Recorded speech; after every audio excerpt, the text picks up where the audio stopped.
Kita berikan tepuk tangan dulu buat Tuhan. Bapak Ibu dipersilakan untuk duduk. Saya mau dibantu untuk ditayangkan mega project yang hari ini Jumat ya.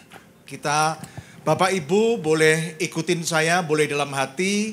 Kita akan remind lagi mega project karakter Kristus yang hari Jumat ya.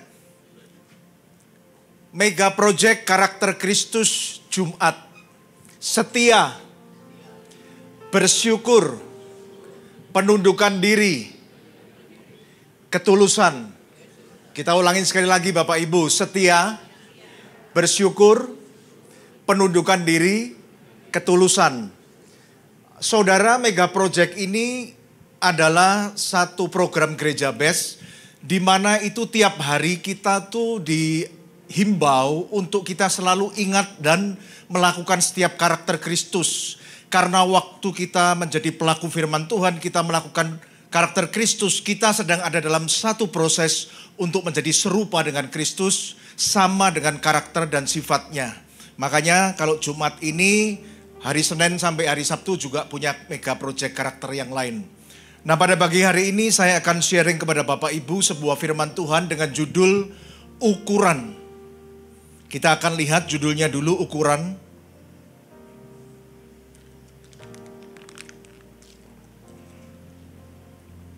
Mari kita buka di dalam Matius 7 ayat yang kedua. Matius 7 ayat yang kedua. Karena dengan penghakiman yang kamu pakai untuk menghakimi, kamu akan dihakimi. Dan ukuran yang kamu pakai untuk mengukur akan diukurkan kepadamu. Ini bicara soal ukuran, saudara. Dan bahkan di dalam firman Tuhan yang lain, di dalam Markus 4 ayat 24 kita lihat, bukan saja ukuran itu akan dipakai untuk mengukur kita nanti, tapi juga akan ditambah lagi. Lalu ia berkata lagi, camkanlah apa yang kamu dengar.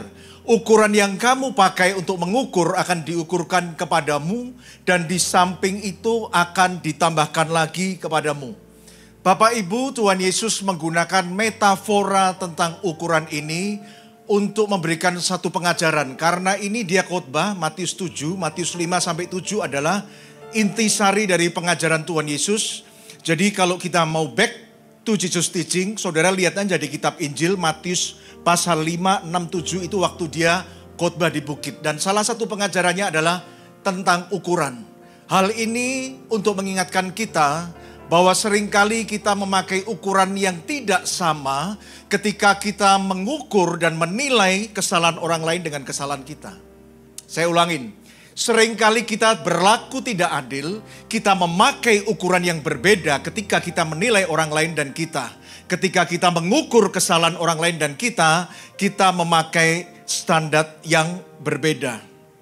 Bahkan kita selalu membebankan kepada orang lain ukuran yang lebih berat. Kita sendiri pakai yang lebih ringan, saudara. Contoh, waktu anak kita ketahuan mencontek, kemudian guru menghukum 3 hari. 3 hari gak boleh masuk sekolah. Kita ngomong, masa cuma gara-gara mencontek dihukum 3 hari sih? Itu waktu anak kita yang ketahuan contek. Coba bayangkan Bapak Ibu kalau anak orang lain yang ketahuan contek dan dihukum sama 3 hari. Kita ngomong apa? Aduh, ini anak parah loh. Masa sih cuma dihukum 3 hari? Yang adil dong, 5-6 hari. Saudara lihat, ini ukurannya sudah berbeda. Kita sudah memakai standar ukuran ganda yang kita lakukan kepada orang lain dan kepada kita. Kepada kita taruh ukuran yang ringan, kepada orang lain kita taruh ukuran yang berat. Saya mau Bapak Ibu untuk melihat di dalam Matius 18 ayat 23. Kita akan lihat sampai ayat 30, perpindahan ayat, ikutin saya. Sebab hal kerajaan surga seumpama seorang raja yang hendak mengadakan perhitungan dengan hamba-hambanya. Next. Setelah ia mulai mengadakan perhitungan itu, dihadapkanlah kepadanya seorang yang berutang 10.000 talenta. 25. Tetapi karena orang itu tidak mampu melunaskan hutangnya. Kenapa tidak mampu melunaskan hutangnya? Saya mau kasih tahu dulu supaya Bapak Ibu bisa menyelami firman ini.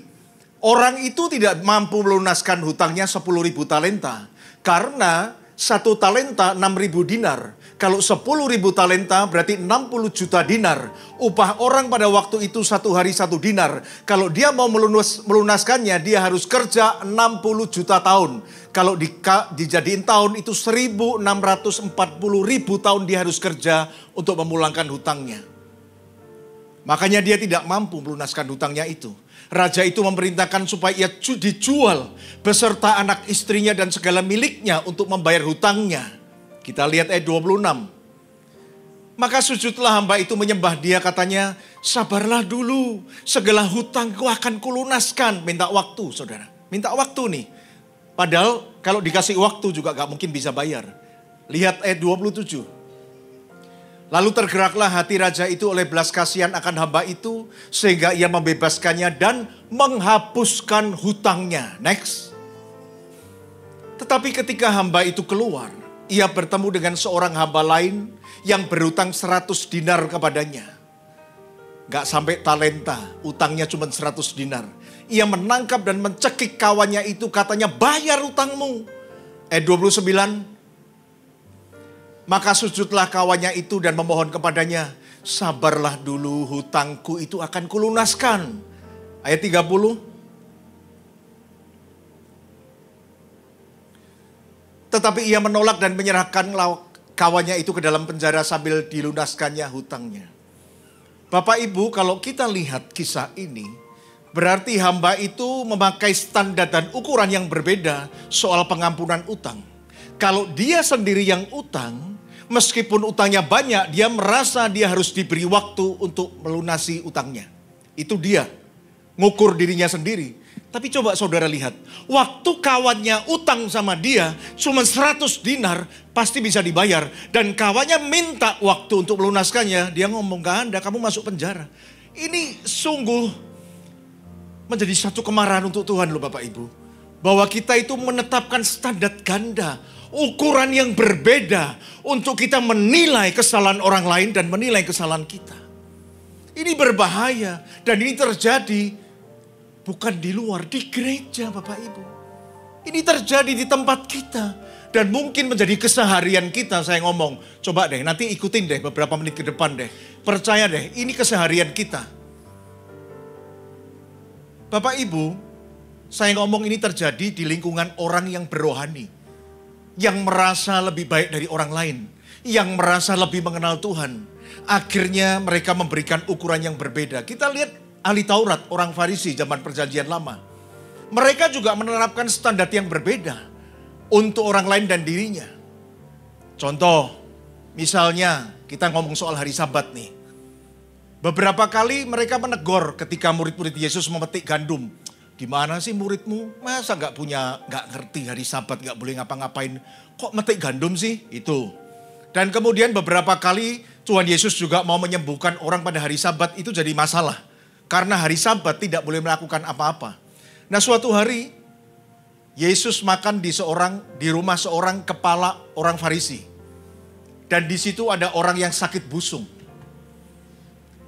Dia tarik orang itu, dia tanya sama ahli Taurat itu. Boleh nggak sih menyembuhkan orang pada hari Sabat? Dia mau ngerti. Cara ahli Taurat itu ngukur, pakai ukuran apa untuk ngukur orang lain dan dirinya sendiri. Dan waktu ditanya begitu, mereka diam gak berani jawab, saudara. Karena sebetulnya mereka ngerti, sudah ketahuan belangnya. Nah ketika mereka tidak mau jawab, Yesus berbicara. Kita akan lihat di dalam Lukas 14 ayat yang ke-5 dan ke-6. Ketika dia tanya, boleh gak menyembuhkan orang pada hari Sabat? Semua ahli Taurat orang Farisi diam, dia ngomong. Kemudian ia berkata kepada mereka, siapakah di antara kamu yang tidak segera menarik keluar anaknya atau lembunya kalau terperosok ke dalam sebuah sumur meskipun pada hari Sabat? Kita lihat ayat yang ke-6. Mereka tidak sanggup membantahnya, saudara lihat. Ini sudah sungguh satu cara yang tidak baik loh.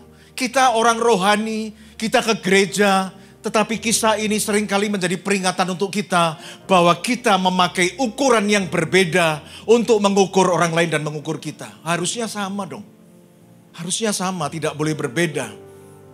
Saya mau ajak Bapak Ibu melihat bahwa ketika Daud itu ngambil Batsheba sebagai istrinya, dan Uria orang Het suaminya itu ditewaskan di medan perang, Daud itu nggak merasa bersalah loh. Harusnya ini menjadi satu problem kita heran. Kenapa ini? Seorang raja dekat dengan Tuhan, seorang imam bisa tidak sadar kalau dia berdosa. Dan Tuhan marah Bapak Ibu. Tuhan marah. Tapi Tuhan juga mau bongkar. Kenapa sih kamu ini berdosa seperti ini nggak sadar? Dia kirim Nabi Nathan saudara.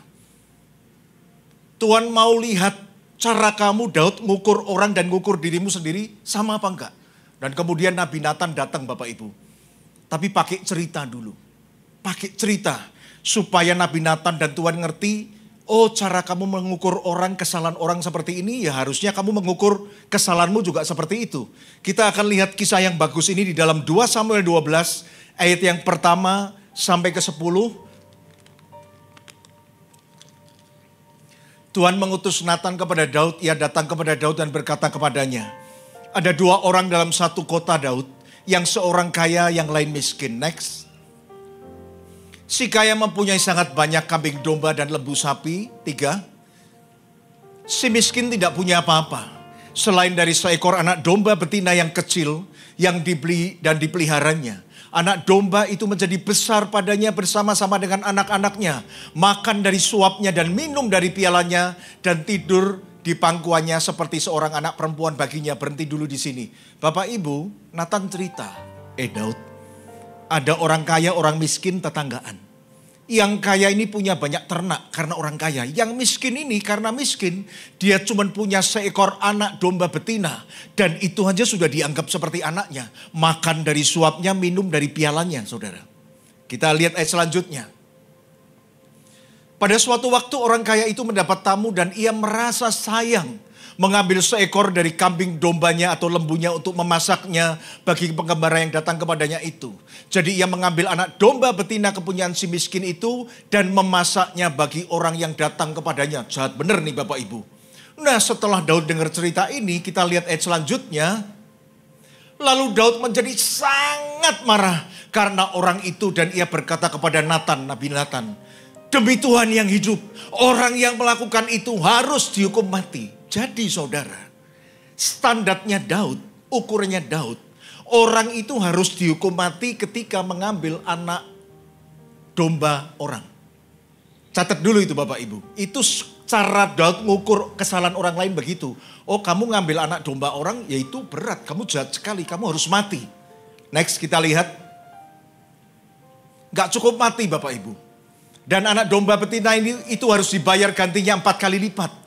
Karena ia telah melakukan hal itu dan oleh karena ia tidak kenal belas kasihan. Begitu Daud selesai, Nathan sudah ngerti, oh cara kamu ngukur kesalahan orang seperti itu. Di dalam ayat selanjutnya kita lihat. Kemudian berkatalah Nathan kepada Daud, engkaulah orang itu, maksudnya yang pantas dihukum mati. Beginilah firman Tuhan Allah Israel. Akulah yang mengurapi engkau menjadi raja atas Israel. Dan akulah yang melepaskan engkau dari tangan Saul. Next 8. Telah kuberikan isi rumah tuanmu kepadamu dan istri-istri tuanmu ke dalam pangkuanmu. Aku telah memberikan kepadamu kaum Israel dan Yehuda. Dan seandainya itu belum cukup, tentu kutambah lagi ini dan itu kepadamu. Ayat yang ke-9. Mengapa engkau menghina Tuhan dengan melakukan yang jahat di matanya? Uria orang Het itu kau biarkan ditewaskan dengan pedang. Istrinya kau ambil menjadi istrimu dan dia sendiri telah kau biarkan dibunuh oleh pedang Bani Amon. Ayat yang terakhir 10. Oleh sebab itu pedang tidak akan menyingkir dari keturunanmu sampai selamanya. Karena engkau telah menghina aku dan mengambil istri Uria orang Het itu untuk menjadi istrimu. Daud punya standar. Bahwa orang ngambil anak domba orang itu pantas dihukum mati. Itu sebagai sebuah kejahatan yang tidak bisa diampuni. Dan bukan cuma di situ. Dia harus ganti anak domba itu 4 kali lipat. Saya mau tanya kepada Bapak Ibu semua, coba bantu saya. Kalau ngambil anak domba orang hukuman mati. Ngambil istri orang dan suaminya dibunuh di medan perang. Menurut saudara hukumannya apa?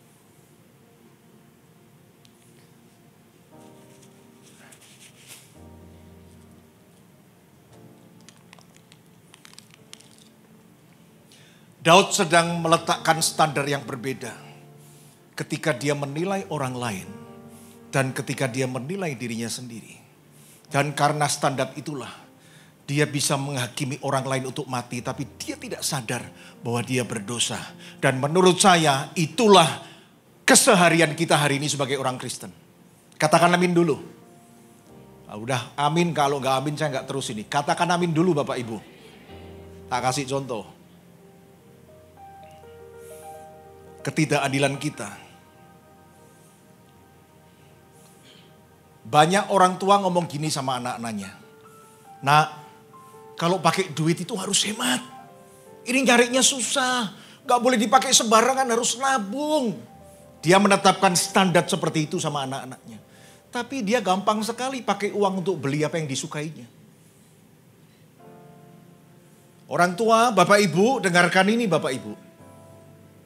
Dan kalau ditegur, loh itu kan mama papa yang cari duit, kamu bukan. Jadi kalau mama papa gak apa-apa, kamu gak boleh. Kan seperti itu. Kalau anak Bapak Ibu di sekolah mukul orang, dipukul orang. Dan akhirnya sekolah menghukum orang anak yang memukul anak Bapak Ibu. Dihukum skorsing 1 minggu. Bapak Ibu ngomong apa? Pak gak boleh 1 minggu. Supaya jadi pelajaran yang lain minimal 1 bulan Pak. Ini satu kejahatan Pak. Mukul orang Pak. Itu standar kita. Tapi coba dibalik anak kita yang mukul orang. Kita ngomong apa? Udahlah ini kan urusan anak-anak, jangan ikut campur deh, biarin. Namanya anak-anak, ya biasalah hari ini pukul, besok dipukul. Itu standar kita berbeda loh saudara. Halo?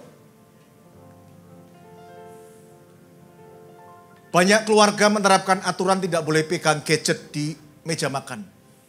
Makan-makan, handphone taruh. Apapun alasannya nggak boleh. Tapi begitu makan malam, ada telepon bapaknya terima aja ngobrol. Saudara, ini apa? Hati-hati loh, kita seperti Daud loh. Kita sedang menerapkan standar yang berbeda loh di dalam keluarga loh. Kepada istri kita, kepada anak-anak kita, kepada suami kita loh. Sehingga akhirnya kita bebas menghakimi orang dan kita tidak merasa bersalah loh. Itu yang terjadi saudara. Itu yang terjadi. Ada orang tua itu menghukum anaknya 1 minggu ketika anaknya ngambil uang ibunya di dompet. Wah gak boleh ini harus dihukum. Saudara, 1 minggu. Tapi waktu dia ambil uang di tabungan anaknya dia pakai buat kehidupan sehari-hari. Kalau ditegur malah balik marah saudara. Ini kan uang dari mama juga. Ini kan kamu yang nabung mama butuh. Kan mama pakai buat kasih makan kamu juga. Gak mau disalahkan saudara. Bapak Ibu, nanti di hari penghakiman, nanti kita lihat pada ayat selanjutnya. Tuhan akan pakai cara kamu ngukur, menghakimi orang lain.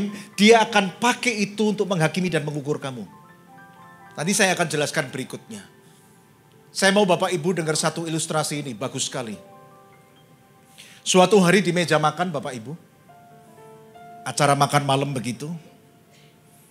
Tiba-tiba anaknya senggol gelas. Gelasnya tumpah di meja minumannya. Bapaknya ngomong apa? Nak, kalau di meja makan pasang mata. Hati-hati di situ ada banyak barang, pasang mata. Saudara catat dulu, berarti ini bapak ini menerapkan aturan untuk anaknya. Kalau di meja makan pasang apa saudara? Pasang mata. Akhirnya anaknya minta maaf, sudah selesai marah-marah. 2 minggu lagi di meja makan yang sama, kali ini yang nyenggol gelas bapaknya. Mau tahu nggak kata-kata bapaknya? Marah dia. Siapa yang taruh gelas di sini sembarangan? Kayaknya pernah terjadi ya Bapak Ibu. Siapa yang taruh gelas di sini? Loh, standarnya beda. Katanya tadi pasang mata. Harusnya papa juga pasang mata dong. Ini diam nih saya bingung nih mengartikannya. Apakah ini memang jadi keseharian kita atau Bapak Ibu baru sekali ini mendengarnya?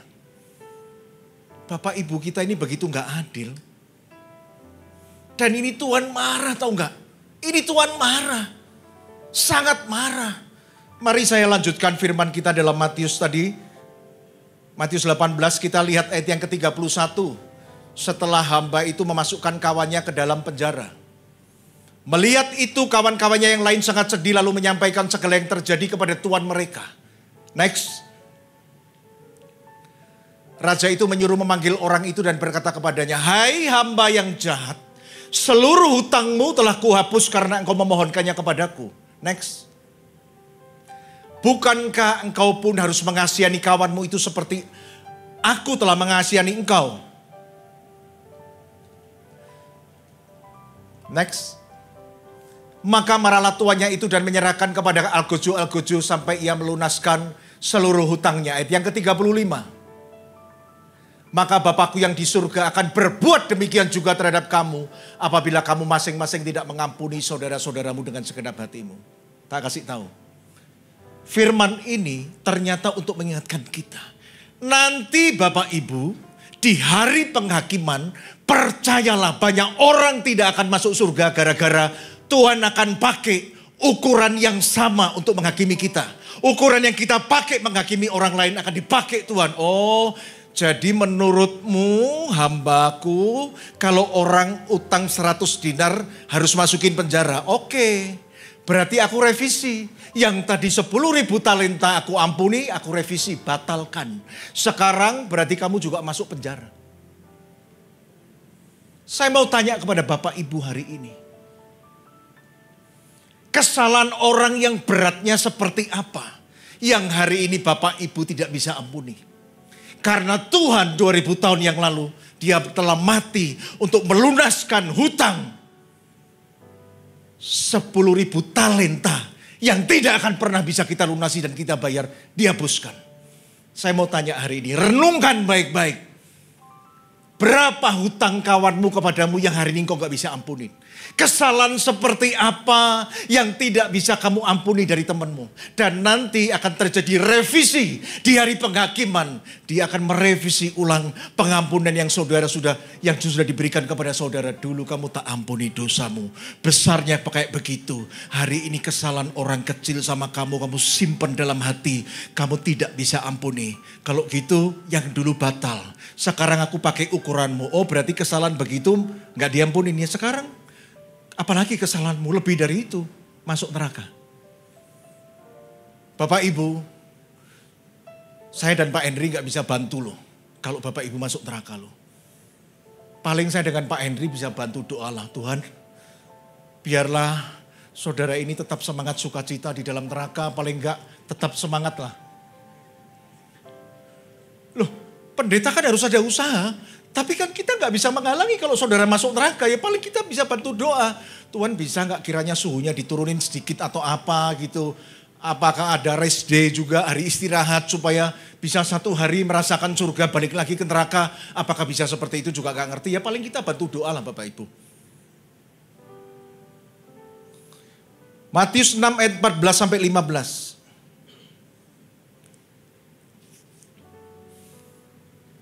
Karena jikalau kamu mengampuni kesalahan orang, Bapamu yang di surga akan mengampuni kamu juga. 15.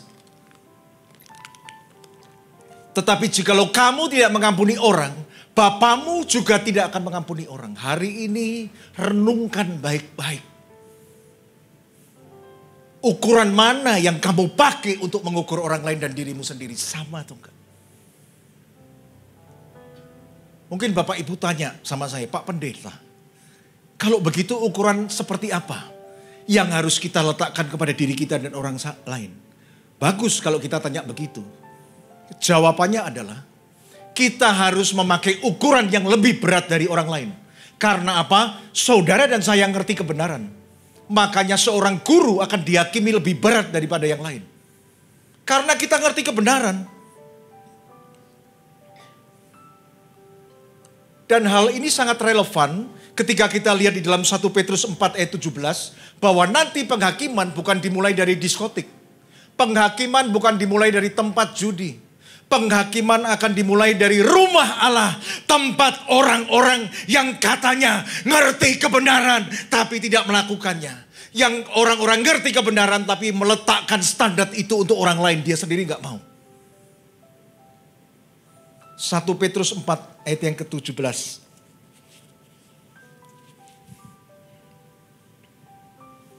Bukan dari diskotik, bukan dari tempat dugem, penghakiman. Karena sekarang telah tiba saatnya penghakiman dimulai. Dan pada rumah Allah sendiri yang di dalamnya ada orang-orang yang katanya ngerti kebenaran. Yang harus pertama dihakimi. Dan jika penghakiman itu dimulai dari kita, orang-orang yang ngerti kebenaran. Bagaimana kesudahannya dengan mereka yang tidak percaya pada Injil Allah. Orang lain yang tidak percaya Tuhan nanti dulu. Yang dihakimi menurut firman Tuhan kita dulu. Makanya kenapa kita sebagai orang yang mengerti kebenaran, aturannya harus lebih ketat di kita bukan di orang lain. Makanya kalau kita kembali lagi kepada pengajaran Yesus di dalam pasal Matius 5, kita akan lihat bahwa dia juga sudah mengajarkan bahwa kita harus menerapkan standar yang lebih berat dari orang lain. Kita akan lihat ayatnya di Matius 5 ayat 21 sampai 22. Kamu telah mendengar yang difirmankan kepada nenek moyang kita. Jangan membunuh. Siapa yang membunuh harus dihukum. Standarnya itu untuk orang lain. Siapa yang membunuh harus dihukum. Kita lihat ayat selanjutnya. Tetapi aku berkata kepadamu. Setiap orang yang marah terhadap saudaranya harus dihukum. Sama. Kalau orang lain membunuh, kita lebih berat lagi. Jangan sampai membunuh, kamu marahan jadi hukum. Siapa yang berkata kepada saudaranya kafir, cuman ngomong loh, gak membunuh loh. Harus di hadapan ke mahkamah agama. Dan siapa yang berkata jahil, cuman ngomong, kamu jahil. Harus diserahkan ke dalam neraka yang menyala-nyala. Standarnya beda Bapak Ibu. Kita lebih berat. Kita yang mengerti kebenaran. Ukurannya jangan diletakkan ke orang lain. Kita yang lebih berat, orang lain yang tidak mengenal Tuhan, tidak mengenal kebenaran, mungkin lebih ringan. Tapi kita lebih berat. Kita lihat lagi. Dalam hal kekudusan. Matius 5 ayat 27 sampai 28. Ini standar untuk orang lain. Kamu telah mendengar firman jangan berzina. Berzina dosa. Masuk neraka. Berarti berbuat loh. Berbuat kan.